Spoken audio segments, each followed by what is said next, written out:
So what do you do if you think that, you're probably worked up at night and you aren't just falling asleep?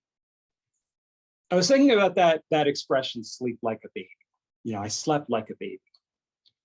Well, if you have had a newborn or are around newborns, that might mean something different to you, right? Because babies wake up during the night, and especially in the beginning, when they get to a point where they're not hungry every 2 hours, which actually is kind of the initial thing, but when they get to a point where they're not hungry every 2 hours, what they also run into is that they wake up and they're kind of rolling around and they're wondering, what's going on? Am I okay?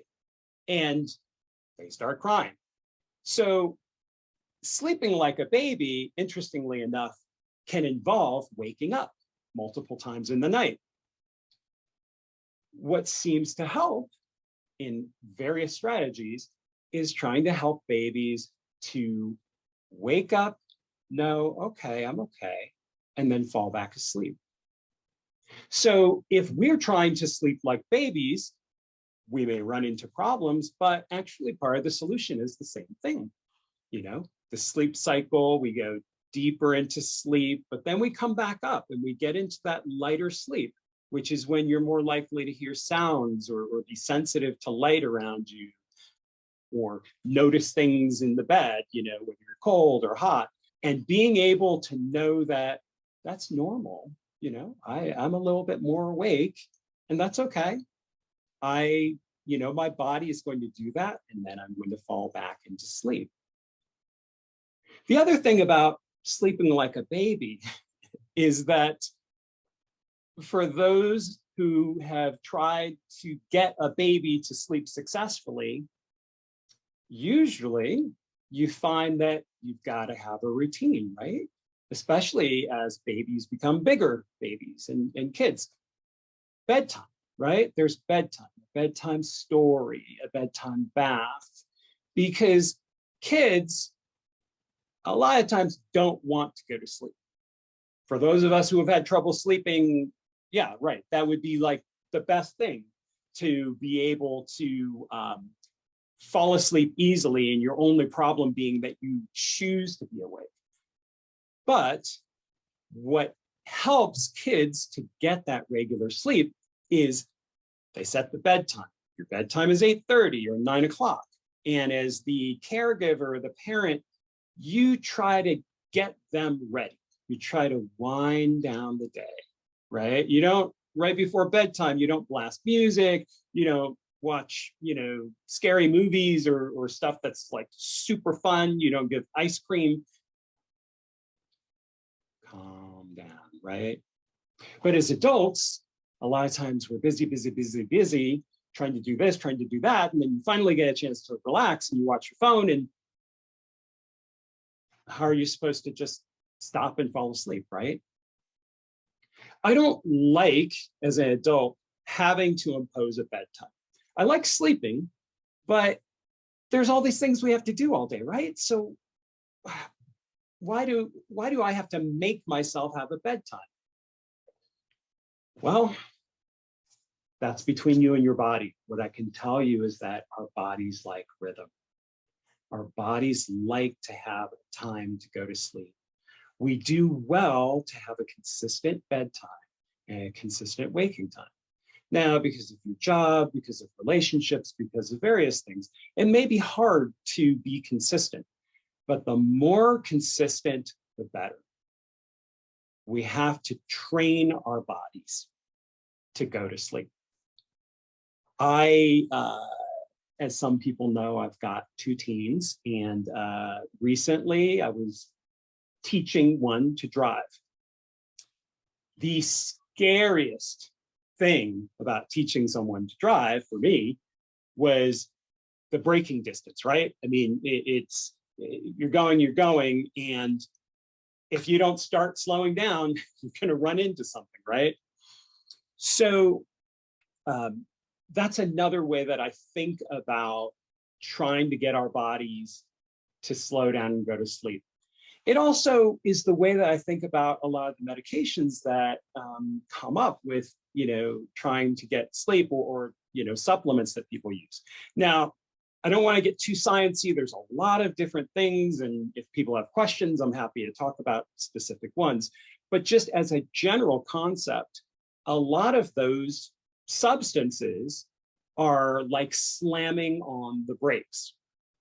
It helps you stop, but it's not the healthiest way, right?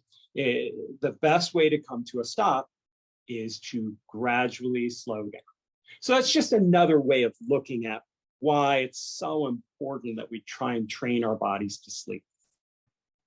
So for people who have had trouble sleeping, a lot of times just talking about it can make you feel kind of tense, right?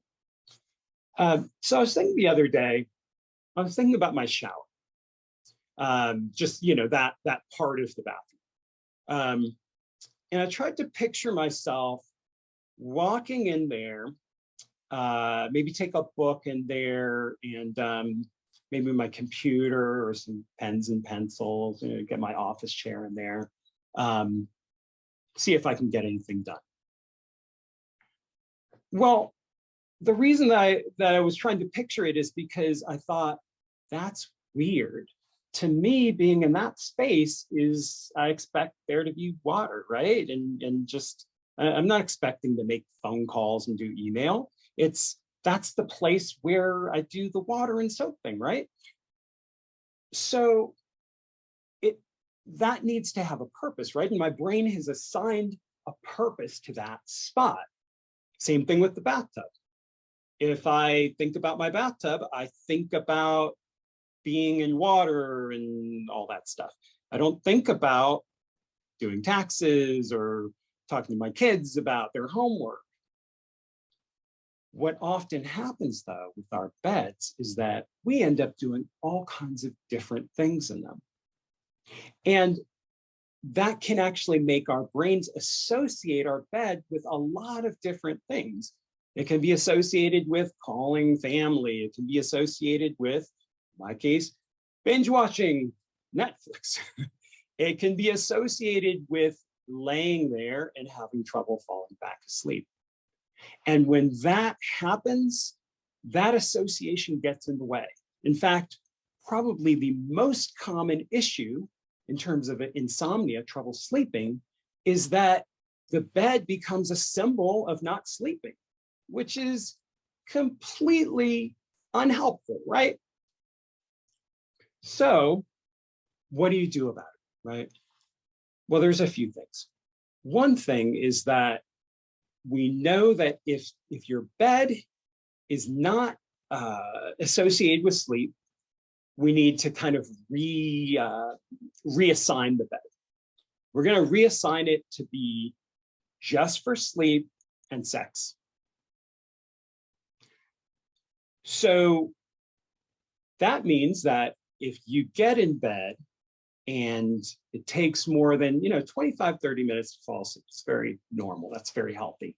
But if you have that experience where you're in bed and you really have a hard time falling asleep, it's better to wait until you're sleepy and then get in bed, because we need to break that association between the bed and being so awake. Now, the caveat though, is that when you're trying to get sleepy, you have to do the bedtime. You have to do a routine. I wish there was another option, but honestly, there's scientific research. There are years and years and centuries of experience that is what helps us fall asleep. So don't get into bed until you're ready to sleep.